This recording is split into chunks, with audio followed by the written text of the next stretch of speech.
Welcome back to AG cam. आज का lecture start करते हैं।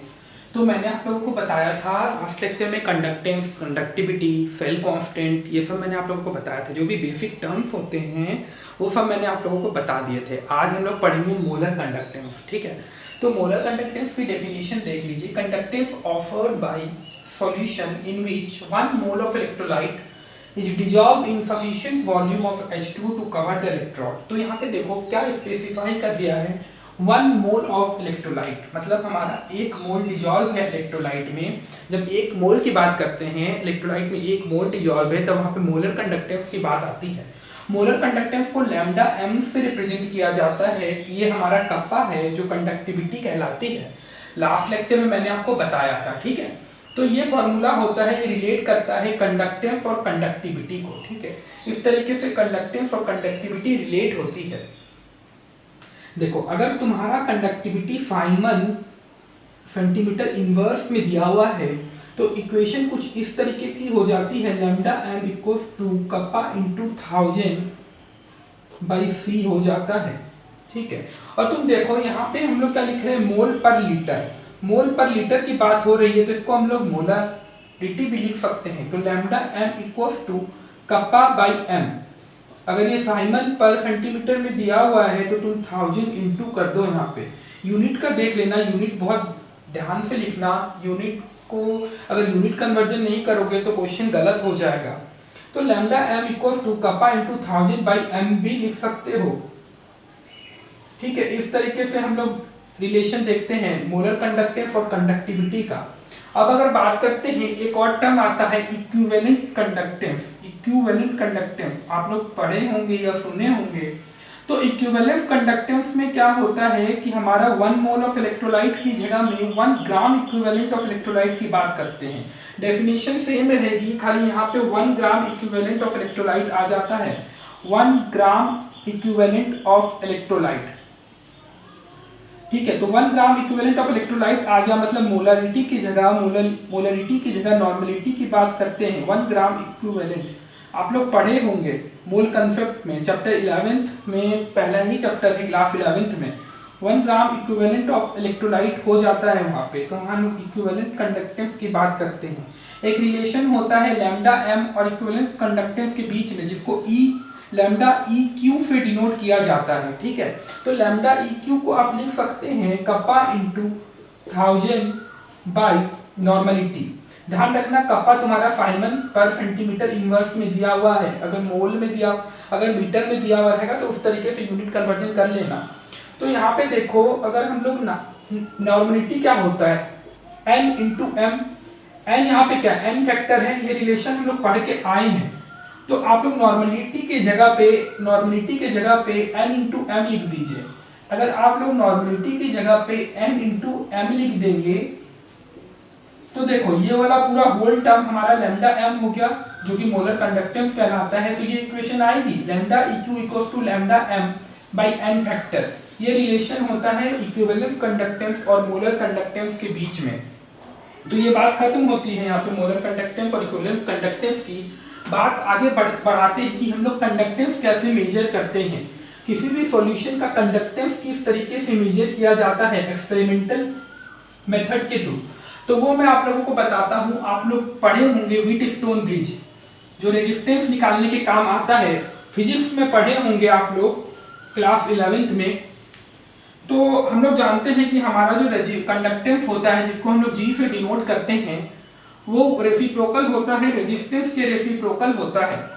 तो देखो अगर व्हीटस्टोन ब्रिज में अगर हम लोग एक तरह का मेथड है रेजिस्टेंस को फाइंड करने का, इसमें मैं डिटेल में नहीं जाऊंगा, बस केमिस्ट्री के पॉइंट ऑफ व्यू से बताऊंगा। अब मैं पूरा व्हीटस्टोन ब्रिज बनाने नहीं बैठूंगा यहाँ पे, ठीक है। इससे हम लोग रेजिस्टेंस फाइंड करते हैं, नल पॉइंट पे रेजिस्टेंस फाइंड किया जाता है, एक मेथड होता है। तो फिर तुम उससे कंडक्टेंस इजीली मेजर कर सकते हो। तो एक्सपेरिमेंटल अगर कोई पूछ लिया जाए कि कंडक्टेंस कैसे मेजर करते हो, तो हम लोग बोल सकते हैं व्हीटस्टोन ब्रिज के थ्रू मेजर होता है कंडक्टेंस।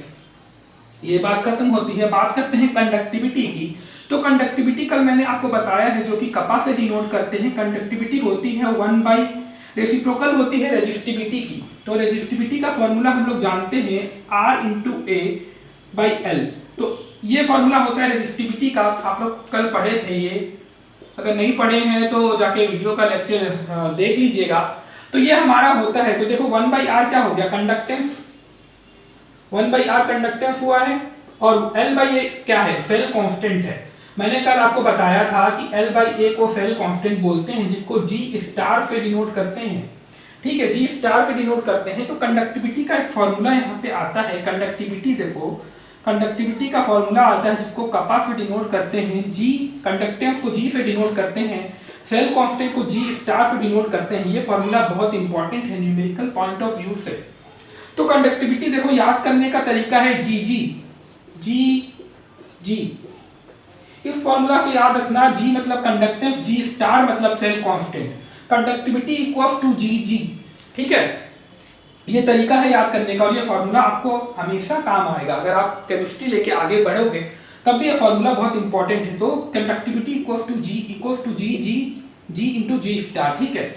तो ये बात यहाँ पे कंडक्टिविटी की भी खत्म होती है। आइए सेल कांस्टेंट पे थोड़ा सा बात कर लेते हैं। देखो सेल कांस्टेंट कैसे मेजर किया जाता है, तो तुम देख रहे हो सेल कांस्टेंट का जो फॉर्मूला है वो है L/A। तो किसी भी सेल को अगर कोई हमने सेल दिया गया है तो उसका L लेंथ और एरिया हम लोग ऐसे मेजर नहीं कर सकते, it's very difficult to measure the length and area, ठीक है। तो क्या किया जाएगा, तो हम लोग एक सॉल्यूशन तैयार करते हैं।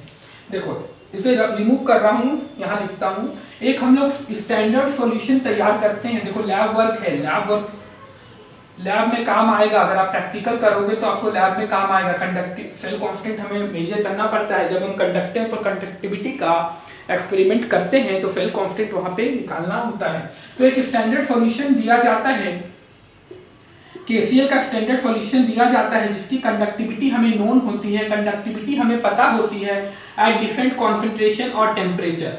डिफरेंट कॉन्सेंट्रेशन और टेम्परेचर पे हमें ये कंडक्टिविटी पता होती है, ठीक है। कंडक्टेंस हम मेजर कर लेते हैं, अभी मैंने आपको बताया है कंडक्टेंस मेजर करने का तरीका। कंडक्टेंस जब तुम मेजर कर लोगे तो सेल कांस्टेंट तुम मेजर कर लोगे इस फॉर्मूला के थ्रू। सेल कांस्टेंट का फॉर्मूला क्या है, कंडक्टिविटी बाई कंडक्टेंस। तो कंडक्टिविटी बाई कंडक्टेंस के फॉर्मूला से आप सेल कांस्टेंट निकाल लेना। सेल कांस्टेंट इस तरीके से हम लोग मेजर करते हैं, निकालते हैं, ना कि हम लोग इस फॉर्मूला से सेल कांस्टेंट निकालेंगे, ठीक है। तो स्टैंडर्ड सॉल्यूशन बनाना है, KCl का आपको स्टैंडर्ड सॉल्यूशन मिलता है, बनाया जाता है, और उसका हमें कंडक्टिविटी पता होती है डिफरेंट कंसंट्रेशन और टेम्परेचर पे। फिर इस फॉर्मूला से हम लोग सेल कांस्टेंट फाइंड करते हैं। ये पूरा इंट्रोडक्शन पार्ट खत्म होता है कंडक्टेंस ऑफ इलेक्ट्रोलिटिक सॉल्यूशन का।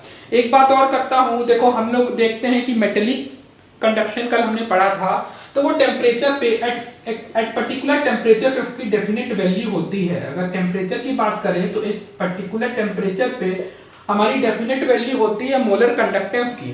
बट बात करते हैं जब इलेक्ट्रोलिटिक कंडक्शन की, तो वहां पे क्या होता है, टेम्परेचर और कॉन्सेंट्रेशन दोनों के साथ हमारा कंडक्टेंस वेरी करता है। वहां पे हम लोग का कंडक्टेंस वेरी करता है कॉन्सेंट्रेशन और टेम्परेचर, क्योंकि वहाँ पे देखो आयंस की बात होती है, यहाँ पे तो इलेक्ट्रॉन की वजह से कंडक्शन हमारा जनरेट होता है मेटेलिक कंडक्शन के केस में। बस इलेक्ट्रोलिटिक कंडक्शन में क्या होता है, आयंस की बात होती है, इसलिए वहाँ कंसंट्रेशन और टेम्परेचर दोनों पे डिपेंड होता है। ये बात पूरी खत्म होती है, इंट्रोडक्शन पार्ट खत्म होता है। आइए आगे बढ़ते हैं। आगे हम लोग देखेंगे variation of conductance, molar conductance with dilution. Dilution का क्या फर्क पड़ता है मोलर कंडक्टेंस पे। डाइल्यूशन मतलब आप लोग समझ रहे हैं ना, डाइल्यूशन मतलब होता है कि कितना पानी डाल रहे हो। डाइल्यूट करना मतलब पानी डालना, ठीक है, कितना डाइल्यूट कर रहे हो सॉल्यूशन को। तो डाइल्यूशन का कंसंट्रेशन पे क्या मतलब मोलर कंडक्टेंस पे क्या फर्क पड़ता है, तो देखो पहले देख लेता हूँ वीडियो बन रहा है कि नहीं, एक सेकेंड, वीडियो फ्रेम हो रहा है। तो चलिए मोलर देखो डाइल्यूशन मतलब क्या, अगर आप डाइल्यूशन अगर बढ़ाते हो तो कॉन्सेंट्रेशन कम होता है, तो आप समझ रहे हो ना ये बात। तो ये तो बहुत बेसिक कॉमन सेंस है कि अगर मान लो कि कुछ हमारा कोई कॉन्सेंट्रेशन है, कोई ये एक कॉन्सेंट्रेशन है हमारी, अगर इसमें अगर आप पानी इतना है और ऊपर से जब पानी डालोगे तो कॉन्सेंट्रेशन तो कम हो गई ना, इतने अमाउंट में कॉन्सेंट्रेशन कम हो गई। तो डाइल्यूशन बढ़ाने से कॉन्सेंट्रेशन कम होता है, ये चीज ध्यान रखिएगा, इसका हमें अभी जरूरत पड़ेगी यहाँ पे। तो variation of molar conductance with dilution, headline लिख लीजिए, कॉपी कलम लेके बैठा कीजिए, हेडलाइन लिखिए वेरिएशन ऑफ मोलर कंडक्टेंस। ये बहुत इंपॉर्टेंट टॉपिक है और बहुत ज़्यादा कंफ्यूजिंग भी है, समझ में नहीं आता है। तो variation of molar conductance with dilution, dilution का क्या फर्क पड़ेगा मोलर कंडक्टेंस पे। देखो जब मैं क्लास 12th में था तो मुझे ये टॉपिक मतलब इलेक्ट्रोकेमिस्ट्री का सबसे ज़्यादा कंफ्यूजिंग पोर्शन ये लगता था। तो देखो कंफ्यूजिंग एकदम भी कंफ्यूजन मत क्रिएट करना, मैं आप लोगों को बता रहा हूँ। देखो बहुत ध्यान से समझना। एक हम लोग ग्राफ प्लॉट करते हैं मोलर कंडक्टेंस। अच्छा मोलर कंडक्टेंस की यूनिट मैंने आपको नहीं बताई, यूनिट होती है साइमन सेंटीमीटर की पावर -2 मोल, ठीक है, सॉरी ये साइमन स्क्वायर होता है, साइमन सेंटीमीटर स्क्वायर मोल पर इनवर्स। और तुम्हारे यहाँ कॉन्सेंट्रेशन अंडर रूट मतलब अंडर रूट सी के बीच में ग्राफ प्लॉट होता है लैम्डा एम, अंडर रूट सी के बीच में ग्राफ प्लॉट होता है, सी की यूनिट है मोल पर लीटर, मोल पर लीटर, ठीक है, सी की यूनिट मोल पर लीटर है। इनके बीच में ग्राफ प्लॉट होता है। तो हम लोग जानते हैं कि वीक इलेक्ट्रोलाइट्स होता है, स्ट्रॉन्ग इलेक्ट्रोलाइट्स होता है। तो देखो वीक इलेक्ट्रोलाइट के लिए जो ग्राफ आता है वो इस तरीके का ग्राफ आता है। अभी पूरा एक एक करके एकदम डिटेल में समझाऊंगा। और जो हमारा स्ट्रॉन्ग इलेक्ट्रोलाइट के केस में जो ग्राफ आता है, स्ट्रॉन्ग इलेक्ट्रोलाइट के केस में जो ग्राफ आता है वो थोड़ा इस तरीके का ग्राफ आता है, इस तरीके का। देखो बुक में देख लेना ग्राफ, अगर यहाँ पे मेरी कुछ अगर ड्राइंग में प्रॉब्लम होगी बुक में देख लीजिएगा, पर इस तरीके का ग्राफ आता है फॉर स्ट्रॉन्ग इलेक्ट्रोलाइट। ये हमारा स्ट्रॉन्ग इलेक्ट्रोलाइट है, ये हमारा वीक इलेक्ट्रोलाइट है, ठीक है। देखो यहाँ पे क्या हो रहा है कि तुम्हारा जो मोलर कंडक्टेंस है जिसको हम लैम्डा एम से डिनोट करते हैं, तो मोलर कंडक्टेंस देखो क्या हो रहा है, डाइल्यूशन जैसे जैसे तुम कर रहे हो, मतलब डाइल्यूशन के लिए तो हम लोग इस तरीके से आएंगे ना, कॉन्सेंट्रेशन हमारा उधर की तरफ बढ़ रहा है, तो डाइल्यूशन जब करेंगे तो हम लोग इधर की तरफ आएंगे। तो देखो जैसे जैसे डाइल्यूशन कर रहे हैं मोलर लैम्डा एम की वैल्यू बढ़ रही है। देखो लैम्डा एम की वैल्यू बढ़ रही है डाइल्यूशन करने से। अगर तुम डाइल्यूशन करते हो तो हमारा मोलर कंडक्टेंस जो होता है वो बढ़ता है। आइए उसी को समझते हैं कि किस तरीके से वो बढ़ रहा है। पहले बात कर लेते हैं स्ट्रॉन्ग इलेक्ट्रोलाइट की बात कर लेते हैं, ठीक है। पहले हम लोग स्ट्रॉन्ग इलेक्ट्रोलाइट की बात कर लेते हैं। देखो ध्यान से समझना, बहुत इंपॉर्टेंट टॉपिक है। देखो जब हम लोग ग्राफ को एक्सट्रापोलेट करते हैं, जब ग्राफ को खींच के जब प्लॉट करते हैं तो क्या होता है कि एक यहाँ पे पॉइंट मिलता है जिसको हम लोग लैम्डा डॉट एम से रिप्रेजेंट करते हैं। ये हमारा होता है limiting molar conductance eight infinite dilution. मतलब इतना ज़्यादा पानी डाल दिए हो, इतना ज़्यादा पानी डाल दिए हो कि कॉन्सेंट्रेशन हमारा जीरो हो गया है, कॉन्सेंट्रेशन जीरो को अप्रोच कर गया है, जीरो हो गया है। इनफाइनाइट डाइल्यूशन मतलब बहुत ज़्यादा डाइल्यूशन। तो वहाँ पे जहाँ पे जो हमें कंडक्टेंस मिलता है उसको हम लोग लैम्डा डॉट एम से रिप्रेजेंट करते हैं, जो भी बोलते हैं limiting molar conductance eight infinite dilution. तो ग्राफ को तुम जब प्लॉट करोगे, ग्राफ को एक्सट्रापोलेट कर दोगे तो हमें कॉन्सेंट्रेशन जीरो हो जाएगी। तो lambda m equals to lambda naught m हो जाता है, मतलब मोलर कंडक्टेंस बराबर हो जाता है इनफाइनाइट मोलर कंडक्टेंस के, ठीक है। तो स्ट्रॉन्ग इलेक्ट्रोलाइट में क्या होता है, देखो अल्फा हमारा हमेशा ज्यादा ही होता है। सपोज करो तुम अगर स्ट्रॉन्ग इलेक्ट्रोलाइट की बात करते हो, अगर NaCl की बात करते हो तो ये पूरा का पूरा टूट जाता है, ठीक है। अल्फा बहुत ज्यादा होता है, पूरा का पूरा टूट जाएगा। तो देखो हाइयर कॉन्सेंट्रेशन जब होगी तो क्या होगा कि जब तुम्हारा टूटेगा वहां पे, अगर यहाँ पे टूटेगा NaCl और जब बहुत ज्यादा कॉन्सेंट्रेशन है सॉल्यूशन का, तो क्या होगा टूटने के बाद भी तो पास पास में ही रहेंगे ना। तो क्या होगा कि आयंस तो फ्री मूव नहीं कर पाएंगे, क्योंकि देखो इतना NaCl अगर पास पास में रहेगा बिल्कुल एकदम, तो मूवमेंट में प्रॉब्लम आएगी। तो तुम हाइयर कॉन्सेंट्रेशन की बात करोगे तो देखो हाइयर कॉन्सेंट्रेशन यहाँ पे है तो मोलर कंडक्टेंस कम है। जैसे जैसे तुम कॉन्सेंट्रेशन घटा रहे हो, मतलब डाइल्यूशन बढ़ा रहे हो, तो देखो मोलर कंडक्टेंस हमारा बढ़ रहा है। ये इसीलिए क्योंकि जैसे जैसे पानी डालोगे इनका इंटर आयनिक अट्रैक्शन जो होता है वो कम होते चला जाता है। जितना पानी डालोगे इंटर आयनिक अट्रैक्शन कम होगा। इंटर आयनिक अट्रैक्शन एक टर्म आता है, इंटर आयनिक अट्रैक्शन एक टर्म आता है यहाँ पे, वो जितना पानी डालोगे उतना कम होता चला जाएगा, आयंस उतने फ्री मूव कर पाएंगे। इसीलिए लैम्डा एम हमारा बढ़ता है। तो इस तरीके से देखो लैम्डा एम बढ़ रहा है। और वीक इलेक्ट्रोलाइट के केस में और स्ट्रॉन्ग इलेक्ट्रोलाइट के केस में लैम्डा एम ज्यादा है, क्योंकि अल्फा हमारा हाई होता है, अल्फा हमारा हाई होता है। इसीलिए देखो यहाँ पे ज्यादा है मोलर कंडक्टेंस, वीक इलेक्ट्रोलाइट के केस में कम है। ये बात आती है स्ट्रॉन्ग इलेक्ट्रोलाइट के केस में। एक मैथमेटिकल इक्वेशन है जिसको स्ट्रॉन्ग इलेक्ट्रोलाइट में डील करते हैं, जो कि Debye Huckel Onsager, Debye Huckel Onsager equation बोलते हैं उसको। तो देखो मैथमेटिकल रिलेशन है लिमिटिंग मोलर कंडक्टेंस और मोलर कंडक्टेंस के बीच में, तो lambda m equals to lambda dot m minus a c की पावर हाफ, ये इक्वेशन है, इंपॉर्टेंट है। तो अगर मान लो कॉन्सेंट्रेशन यहाँ पे 0 हो जाती है, तो देखो अगर lambda m equals to lambda dot m हो जा रहा है, ठीक है, lambda m equals to lambda naught m हो जा रहा है, क्योंकि कॉन्सेंट्रेशन 0 हो जाएगी, जो बात मैं अभी बता रहा था आप लोग को। तो ग्राफ के थ्रू भी देखोगे तब भी सेम चीज आ रही है, बट अगर आप मैथमेटिकल इक्वेशन के थ्रू देखोगे तब भी सेम चीज आ रही है। तो एक इसके बीच में हम लोग ग्राफ प्लॉट करते हैं लैम्डा एम और कॉन्सेंट्रेशन के बीच में, इसको रिमूव कर रहा हूँ। लैम्डा एम और कॉन्सेंट्रेशन के बीच में ग्राफ प्लॉट करते हैं। कई बार क्वेश्चन में पूछ लिया जाता है, ग्राफ देके पूछ लिया जाता है, वैल्यू पूछ ली जाती है। तो ये आपको बताता हूँ किस तरीके से होता है वो। देखो हमारा ग्राफ है ये, तो लैम्डा एम अगर हमारा दिया हुआ, यूनिट आप लोग लिख लीजिएगा, बार बार मैं यूनिट नहीं लिख रहा हूँ। तो लैम्डा एम और अंडर रूट सी के बीच में जो ग्राफ प्लॉट होता है, डिबाई हक्कल और सागर थ्योरी क्या कहती है, lambda m equals to lambda not a c की पावर हाफ, ठीक है। तो एक हमारा स्ट्रेट लाइन आता है, एक स्ट्रेट लाइन आता है y equals to m x plus c, mathematics में आप लोग पढ़े हैं, स्ट्रेट लाइन की इक्वेशन है। तो देखो देख के बताओ, c यहाँ पे जो है इंटरसेप्ट है, तो इंटरसेप्ट हमारा क्या है, इंटरसेप्ट यहाँ पे क्या है, लैम्डा डॉट एम, ठीक है, इंटरसेप्ट यही है। और अगर तुमसे पूछा जाए कि इसका स्लोप क्या है, तो स्लोप इसका है माइनस ए, जो कि कांस्टेंट है, ठीक है, ये हमारा डिपेंड करता है, कांस्टेंट है, माइनस ए स्लोप है वहां पे, ये कांस्टेंट है, डिपेंड करता है viscosity of the number of ions पे डिपेंड करता है, विस्कोसिटी पे डिपेंड करता है, ठीक है। तो ये बात होती है, ये इक्वेशन यहीं पे खत्म होती है। स्ट्रॉन्ग इलेक्ट्रोलाइट का चैप्टर यहाँ पे खत्म होता है, वीक इलेक्ट्रोलाइट की बात करते हैं अब हम लोग। तो वही आप लोग देख लीजिए, माइनस ये स्लोप है और इंटरसेप्ट हमारा लैम्डा डॉट एम है। क्वेश्चन दिया रहता है, आपको इंटरसेप्ट पूछ लिया जाएगा, स्लोप पूछ लिया जाएगा, तो इस तरीके से वो काम करता है। चलिए आइए वीक इलेक्ट्रोलाइट के केस में बात करते हैं, वीक इलेक्ट्रोलाइट में क्या होता है। तो वीक इलेक्ट्रोलाइट का देखते हैं, ठीक है। तो देखो जैसे हम लोग स्ट्रॉन्ग इलेक्ट्रोलाइट में क्या एक्स्ट्रापोलेट करके यहाँ पे फाइंड कर लिए हैं, बट देखो अगर वीक इलेक्ट्रोलाइट के केस में अगर तुम इसको एक्स्ट्रापोलेट करोगे तो ये पैरेलल हो जाता है, पैरेलल टू वाई एक्सिस हो जाएगा, पैरेलल टू वाई एक्सिस हो जाएगा। मतलब हम लोग ऐसे प्लॉट करके नहीं पता कर सकते हैं। हम लोग को अगर लिमिटिंग मोलर कंडक्टेंस फाइंड करना है for weak electrolytes like acetic acid, तो हमें क्या करना पड़ेगा, हमें एक लॉ का यूज करना पड़ता है जिसको कॉर्लेचियस लॉ बोलते हैं,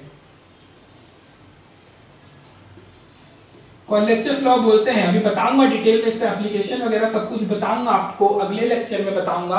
अभी देखो चीजें समझिए, यहाँ पे मैं क्या बोल रहा हूँ कि वीक इलेक्ट्रोलाइट के केस में आप ग्राफ को एक्स्ट्रापोलेट करके फाइंड नहीं कर सकते। इनफिनाइट डाइल्यूशन अगर आप कर भी दो तो लैम्डा डॉट एम आप फाइंड नहीं कर पाइएगा, क्योंकि ग्राफ देखो हमारा पैरेलल हो जाएगा। तो हमारा कॉर्लेचियस लॉ आता है, वो हम अगले लेक्चर में देखेंगे। पहले देखो वीक इलेक्ट्रोलाइट के केस में हम लोग कैसे एक्सप्लेन करते हैं कि हमारा डाइल्यूशन जैसे ही तुम बढ़ाओगे लैम्डा एम बढ़ेगा विथ डाइल्यूशन, तो ये एक्सप्लेन हम लोग करते हैं। देखो हम जानते हैं कि वीक इलेक्ट्रोलाइट के केस में हमारा अल्फा बहुत लो होता है, तो देखो अल्फा हमारा लो है तो हमारा मोलर कंडक्टेंस भी कम है। पर जैसे जैसे तुम पानी उसमें डालोगे, डाइल्यूशन करोगे, जैसे जैसे डाइल्यूशन करोगे तो अल्फा तो बढ़ेगा ना, अल्फा तुम्हारा बढ़ने लगता है, डिग्री ऑफ डिसोसिएशन बढ़ने लगता है, डिग्री ऑफ डिसोसिएशन बढ़ने लगता है। ऑक्सफोर्ड डाइल्यूशन लॉ में मैंने आप लोग को बताया है, ऑक्सफोर्ड डाइल्यूशन लॉ जब पढ़ाया था इक्विलिब्रियम में तो बताया था। ऑक्सफोर्ड डाइल्यूशन लॉ क्या कहता है, जब कॉन्सेंट्रेशन तुम जीरो का अप्रोच कर दो, मतलब इनफिनाइट डाइल्यूशन कर दो, तो हमारा अल्फा इक्वल टू 1 हो जाता है, जो कि मैक्सिमम है। तो तुम देखो कि जैसे जैसे तुम डाइल्यूशन बढ़ा रहे हो, मतलब कॉन्सेंट्रेशन कम कर रहे हो, अल्फा तुम्हारा बढ़ेगा। तो जैसे जैसे अल्फा बढ़ेगा डिग्री ऑफ डिसोसिएशन बढ़ेगा, जितना डिग्री ऑफ डिसोसिएशन बढ़ेगा मोलर कंडक्टेंस उतना ही बढ़ेगा, आयंस उतने फ्रीली मूव करेंगे। और एक टाइम आएगा जब तुम्हारा देखो इस तरीके का स्टिप ग्राफ हमें मिल रहा है, मतलब क्या होगा कि जैसे ही तुम्हारा कॉन्सेंट्रेशन जीरो को अप्रोच करने वाला होगा, लैम्डा बहुत ज्यादा हो जाता है, लैम्डा बहुत ज्यादा हो जाता है तो अचानक से ग्राफ इंक्रीज कर जाता है। तो हम लोग बोल सकते हैं कि ऑक्सफोर्ड डाइल्यूशन लॉ का जो हमारा था, ये इक्वेशन बनती है ऑक्सफोर्ड डाइल्यूशन लॉ की, जब कॉन्सेंट्रेशन और लैम्डा हमारा इनवर्सली प्रोपोर्शनल होता है। तो कॉन्सेंट्रेशन जैसे ही तुम कम करोगे वैसे ही लैम्डा अल्फा बढ़ेगा और वैसे ही हमारा लैम्डा एम बढ़ने लगता है in case of strong electrolyte. तो देखिए पूरा डिटेल मैंने आपको बता दिया है। अच्छे से देख लीजिएगा, बुक पढ़िएगा, ये टॉपिक बहुत ही कंफ्यूजिंग है, तो आप लोग बुक जाके पढ़िएगा घर पे, और इसके न्यूमेरिकल्स जितने भी होंगे कंडक्टेंस वगैरह के वो सॉल्व कर लीजिएगा, और प्रीवियस ईयर में जितने न्यूमेरिकल्स आए हैं वो मैं आप लोगों को करा दूंगा, ठीक है। चलिए देख लेते हैं, कोई टॉपिक छुट्टी तो नहीं है, मैं बता दे रहा हूँ, बाकी अभी मैंने पूरा आप लोगों को बता दिया है। आज के लिए और कोई टॉपिक नहीं रहती है हमारी, पूरा एक्सप्लेन कर दिया मैंने, पूरा कंडक्टेंस खत्म हो गया इंटू पार्ट। अब बात करेंगे कॉर्लेचेस लॉ और एप्लीकेशंस ऑफ कॉर्लेचेस लॉ, ठीक है। वो खत्म करने के बाद फिर हम लोग इलेक्ट्रोलिटिक सेल, इलेक्ट्रोलाइसिस वगैरह पढ़ेंगे, इलेक्ट्रोलिसिस पढ़ेंगे। तो आज का लेक्चर यहीं पे खत्म करते हैं, फिर मिलते हैं अगले लेक्चर में। अगर वीडियो पसंद आए तो लाइक, शेयर और सब्सक्राइब जरूर कीजिएगा।